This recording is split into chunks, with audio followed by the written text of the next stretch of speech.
El Sermón del Monte. David Martin Lloyd Jones.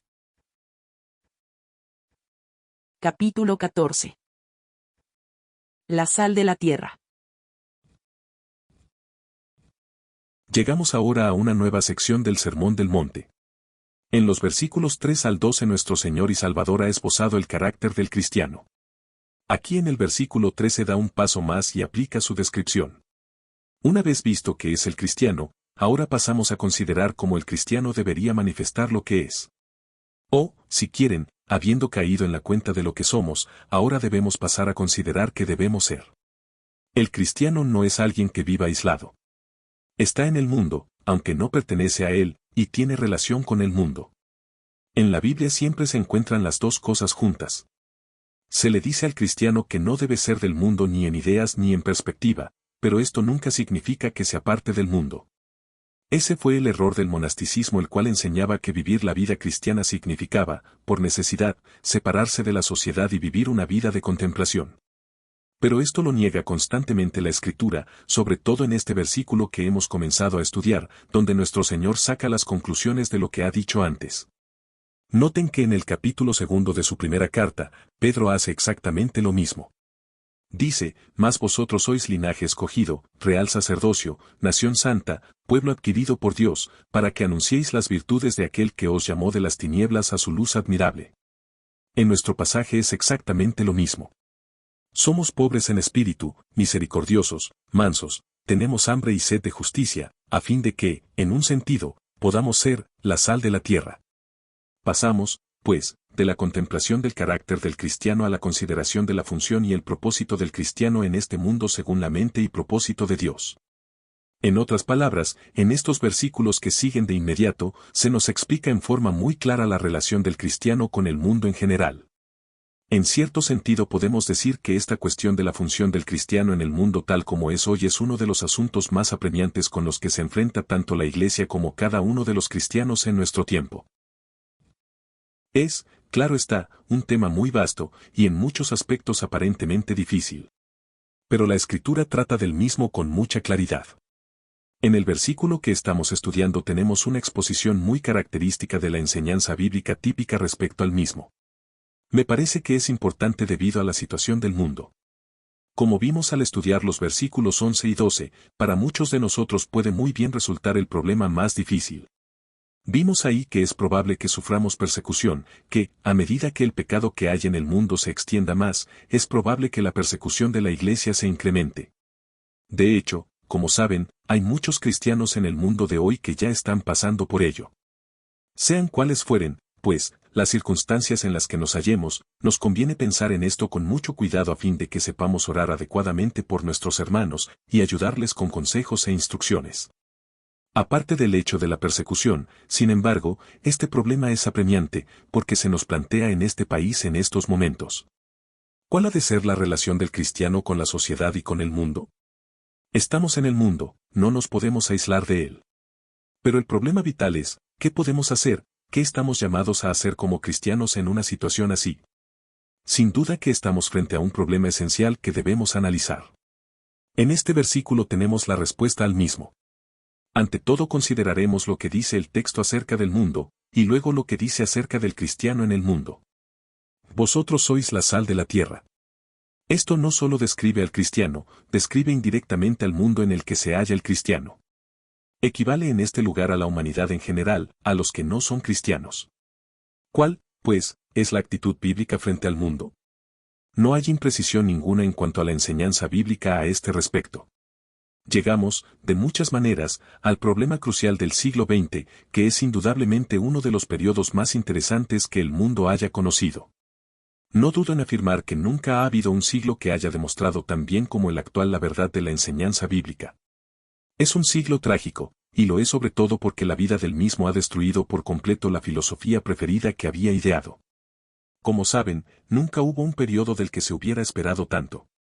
Es realmente patético leer los pronósticos de los pensadores, así llamados, filósofos, poetas y líderes hacia finales del siglo pasado. Qué triste es ver ese optimismo fácil y confiado que tuvieron, todo lo que esperaban del siglo XX, la época dorada que iba a llegar. Todo se basaba en la teoría de la evolución, no solo en el sentido biológico, sino todavía más en el filosófico. La idea rectora era que toda la vida progresa, se desarrolla, avanza. Esto se nos decía en un sentido biológico, el hombre había procedido del animal y había llegado a una cierta fase de desarrollo. Pero este progreso todavía se enfatizaba más en función de la ideología, pensar y perspectivas del hombre. Ya no iba a haber más guerras, iban a vencerse muchas enfermedades, el sufrimiento iba no solo a disminuir sino a desaparecer. Iba a ser un siglo sorprendente.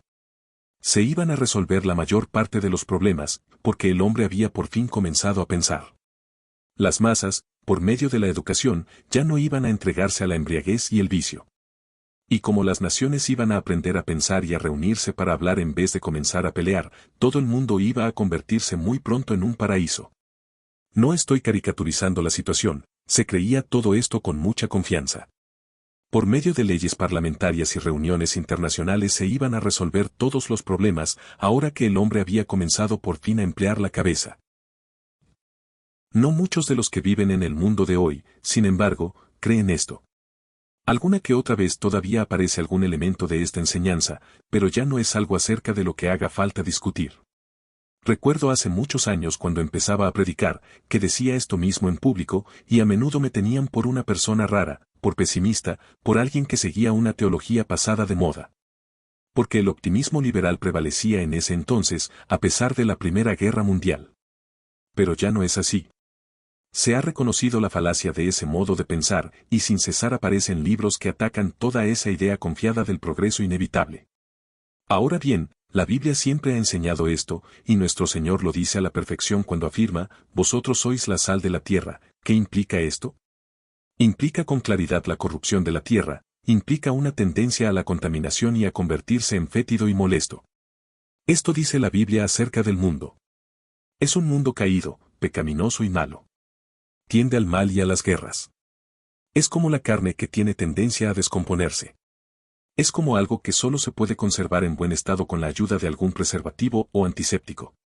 Como consecuencia del pecado y de la caída, la vida en el mundo en general tiende a descomponerse. Esa, según la Biblia, es la única idea adecuada que se puede tener de la humanidad. Lejos de haber en la vida y en el mundo una tendencia a ascender, es lo opuesto. El mundo, por sí mismo, tiende a supurar. Hay en él gérmenes de mal, microbios, agentes infecciosos en el cuerpo mismo de la humanidad que, a no ser que se los controle, causan enfermedades. Esto es algo obviamente básico y primordial. Nuestra idea del futuro depende de ello. Si uno tiene presente esto, uno entiende muy bien lo que ha venido sucediendo en este siglo. En un sentido, por tanto, ningún cristiano debería sentirse sorprendido en lo más mínimo por lo que ha venido ocurriendo. Si esa posición bíblica es acertada, entonces lo sorprendente es que el mundo sea todavía tan bueno, porque en su vida y naturaleza mismas hay tendencia a la putrefacción. La Biblia contiene muchas ilustraciones de esto. Su manifestación aparece ya en el primer libro. Si bien Dios había hecho el mundo perfecto, debido al pecado, este elemento pecaminoso y contaminador comenzó a hacerse ver. Lean el capítulo 6 de Génesis y verán que Dios dice, no contenderá mi espíritu con el hombre para siempre. La contaminación había llegado a ser tan grande, que Dios tuvo que enviar el diluvio. Después de él se pudo comenzar de nuevo, pero este principio malo siguió manifestándose hasta llegar a Sodoma y Gomorra con sus increíbles pecados. Esto es lo que la Biblia nos presenta sin cesar. Esta tendencia persistente a la putrefacción siempre se manifiesta. Es evidente, pues, que este hecho debe dirigir nuestro pensamiento y nuestras previsiones respecto a la vida en este mundo y respecto al futuro. Lo que muchos se preguntan hoy es, ¿qué nos espera? Si no colocamos esta enseñanza bíblica en el centro de nuestro pensamiento, nuestras profecías serán necesariamente falsas. El mundo es malo, pecador, y mostrarse optimistas respecto al mismo no es solo totalmente antibíblico, sino que va en contra de lo que la historia misma nos enseña. Pasemos, sin embargo, al segundo aspecto de esta afirmación. Es todavía más importante. ¿Qué dice acerca del cristiano que está en el mundo, la clase de mundo que hemos estado estudiando?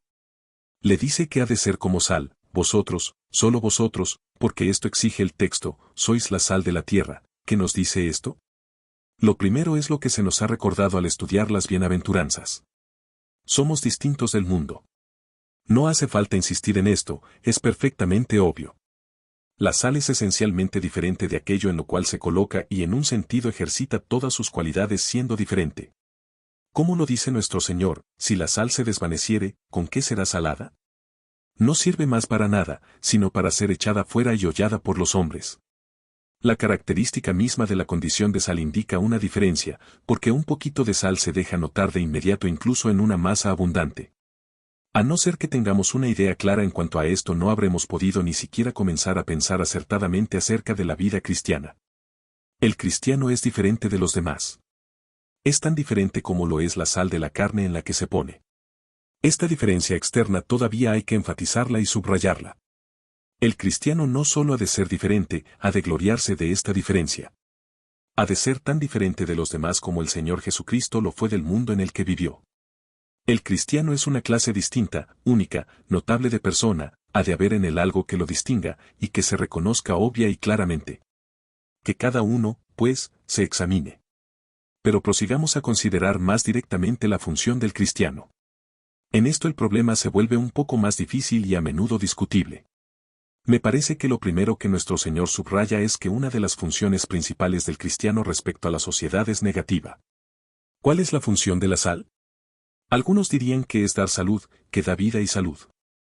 Pero me parece que esto es una idea muy equivocada de la función de la sal. Su misión no es dar salud, es impedir la putrefacción. La función principal de la sal es preservar y actuar como antiséptico. Tomemos, por ejemplo, un trozo de carne.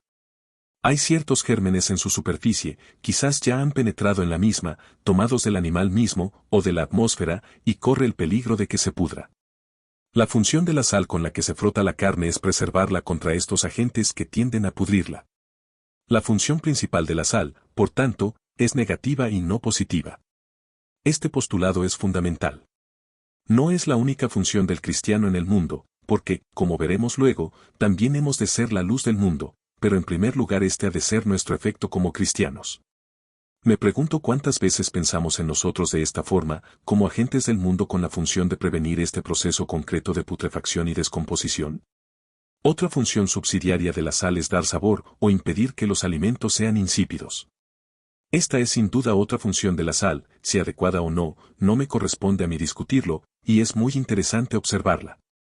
Según esta afirmación, por tanto, la vida sin el cristianismo es insípida. ¿No prueba esto el mundo de hoy? Observemos la obsesión con los placeres. Es evidente que la gente encuentra la vida monótona y aburrida, de modo que deben ir pasando de un placer a otro. Pero el cristiano no necesita estos pasatiempos porque tiene un sabor en la vida, su fe cristiana. Saquemos al cristianismo de la vida y del mundo, y en qué vida tan insípida se convierte, sobre todo cuando uno envejece o se encuentra en el lecho de muerte. Carece por completo de gusto y los hombres han de drogarse de distintos modos porque sienten la necesidad de sabor. El cristiano, pues, primero y sobre todo, debería tener esa función. ¿Pero cómo conseguirlo?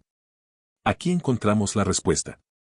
Voy a proponer primero lo que considero como enseñanza positiva del Nuevo Testamento. Luego podremos examinar ciertas críticas.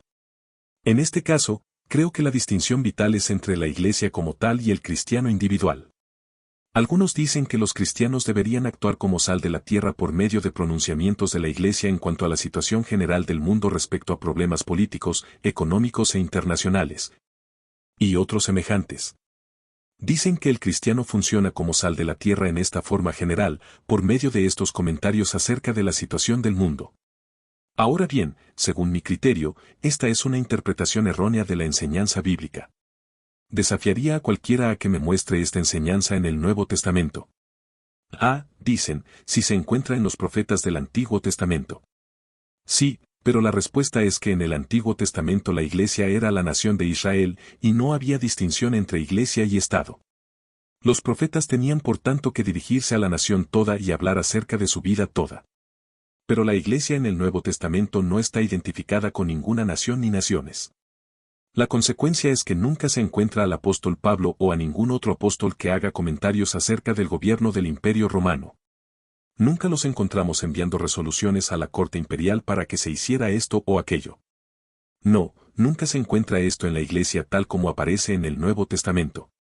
Sugiero, Por tanto, que el cristiano ha de funcionar como la sal de la tierra en un sentido mucho más individual.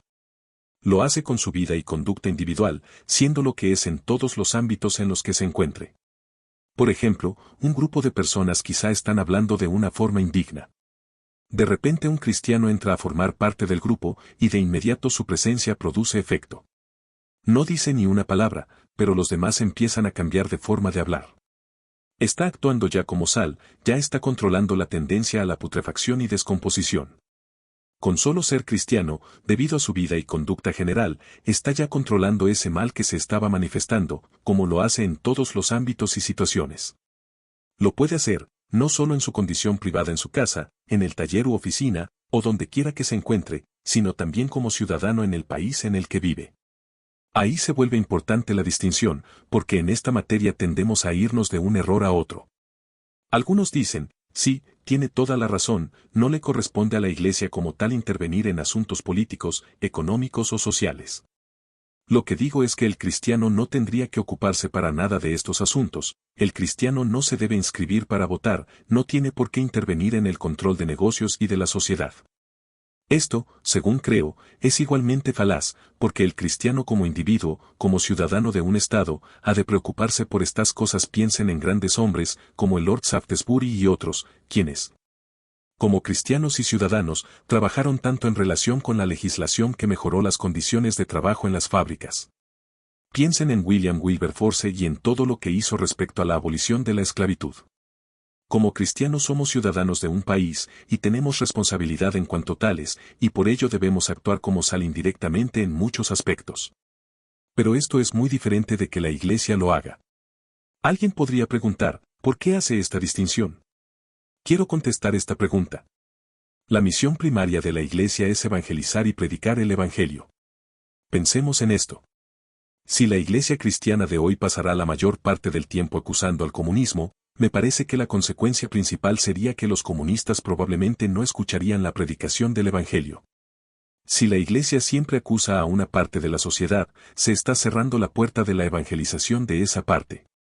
Si tomamos la idea que tiene el Nuevo Testamento de estas materias, debemos creer que el comunista tiene alma que hay que salvar igual que todo el mundo. Es misión mía como predicador del Evangelio y representante de la Iglesia, evangelizar a los hombres de todas clases y condiciones. En cuanto la Iglesia comienza a intervenir en asuntos políticos, económicos y sociales, se pone obstáculos a la tarea evangelística que Dios le ha asignado. Ya no podría decir que no conoce a nadie, según la carne, y por ello pecaría. Que cada individuo desempeñe su papel como ciudadano y pertenezca al partido político que escoja. Esto tiene que decidirlo el individuo. La Iglesia como tal no ha de preocuparse por esas cosas. Nuestra misión es predicar el Evangelio y llevar el mensaje de salvación a todos. Y, gracias a Dios, los comunistas pueden convertirse y salvarse. La Iglesia ha de preocuparse por el pecado en todas sus manifestaciones, y el pecado puede ser tan terrible en un capitalista como en un comunista, en un rico como en un pobre. Se puede manifestar en todas las clases sociales, en todos los tipos y grupos. Otra forma en que funciona este principio puede verse en el hecho que, después de cada avivamiento y reforma en la Iglesia, toda la sociedad ha recogido los beneficios. Lean el relato de los grandes avivamientos y lo verán. Por ejemplo, en el avivamiento que tuvo lugar bajo Richard Pasteur en Kidderminster, en Inglaterra en el siglo XVII, no solo los cristianos se avivaron, sino que muchos que no lo eran se convirtieron y entraron en la Iglesia. Además, toda la vida de la ciudad sintió los efectos, y el mal, el pecado y el vicio se redujeron. Esto sucedió no porque la Iglesia censuró estas cosas, ni porque la Iglesia persuadió al gobierno para que pasara leyes, sino por la simple influencia de los cristianos. Y así ha sido siempre. Sucedió lo mismo en los siglos XVII y XVIII y al comienzo de este siglo en el avivamiento que tuvo lugar en 1904. Los cristianos, siéndolo, influyen en la sociedad en forma casi automática. Prueba de esto se encuentra en la Biblia y también en la historia de la Iglesia. En el Antiguo Testamento después de cada reforma y avivamiento hubo beneficios generales para la sociedad. Recordemos también la Reforma Protestante y veremos de inmediato que afectó la vida en general. Lo mismo es verdad de la Reforma Puritana. No me refiero a las leyes del Parlamento que los puritanos consiguieron promulgar, sino a su forma general de vida. Historiadores competentes están de acuerdo en decir que lo que salvó a este país de una revolución como la que sufrió Francia a fines del siglo XVIII no fue sino el avivamiento evangélico. Y esto ocurrió no porque se hiciera algo directamente, sino porque masas de individuos se habían hecho cristianos y vivieron esta vida mejor con una perspectiva más elevada. Toda la situación política percibió los efectos, y las grandes leyes que se promulgaron en el siglo pasado se debieron sobre todo al hecho de que había en el país tantos cristianos. Finalmente, ¿no es acaso el estado presente de la sociedad y del mundo una prueba perfecta de este principio?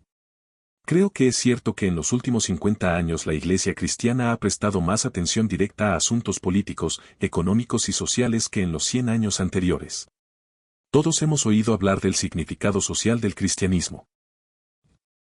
Las asambleas generales de iglesias y de distintas denominaciones han enviado a los gobiernos pronunciamientos y resoluciones. Todos nos hemos interesado mucho por la aplicación práctica. Pero ¿cuál es el resultado? Nadie puede discutirlo.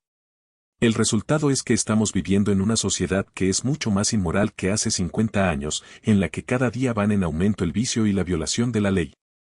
¿No está claro que uno no puede hacer estas cosas si no es en la forma bíblica? Aunque tratemos de conseguirlas directamente por medio de la aplicación de principios, descubrimos que no podemos alcanzarlo.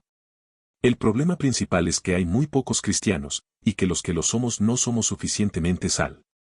Con esto no quiero decir agresivos, quiero decir cristianos en el sentido genuino. Debo admitir también que no se puede decir de nosotros que cuando entramos en una habitación los allí presentes cambian enseguida de forma de hablar y de conversación precisamente porque nosotros hemos llegado. Ahí es donde fracasamos lamentablemente. Un solo hombre verdaderamente santo irradia esta influencia, el grupo en el que se encuentra sentirá su presencia. El problema es que la sal se ha vuelto insípida en tantos casos, y no influimos en los demás siendo santos en la forma en que deberíamos. Aunque la Iglesia hace grandes pronunciamientos acerca de la guerra y de la política y de otros temas importantes, el hombre medio no se siente afectado. Pero si tenemos en un tribunal a alguien que sea verdadero cristiano, cuya vida haya sido transformada por la acción del Espíritu Santo, si afecta a los que lo rodean. Así podemos actuar como sal de la tierra en tiempos como los nuestros. No es algo que pueda hacer la Iglesia en general, es algo que debe hacer el cristiano individual. Es el principio de infiltración celular. Un poco de sal produce efecto en la gran masa. Debido a su cualidad esencial en una forma u otra lo penetra todo. Me parece que este es el gran llamamiento que se nos hace en tiempos como estos. Contemplemos la vida y la sociedad en este mundo. ¿No es evidente que esté corrompida? Contemplemos la descomposición que se ha apoderado de todas clases de personas. Contemplemos tantos divorcios y separaciones, tanto hacer chistes acerca de lo más santo de la vida, ese aumento de embriaguez y despilfarro. Estos son los problemas, y es evidente que no se pueden solucionar por medio de leyes. Los periódicos no parecen ni tocarlos. De hecho, nada los resolverá, salvo la presencia de un número cada vez mayor de cristianos que controlen la putrefacción, la contaminación, la descomposición, el mal y el vicio. Cada uno de nosotros en nuestro círculo podemos controlar así este proceso, y así toda la masa se mantendrá. Que Dios nos dé gracia para examinarnos a la luz de esta idea tan sencilla.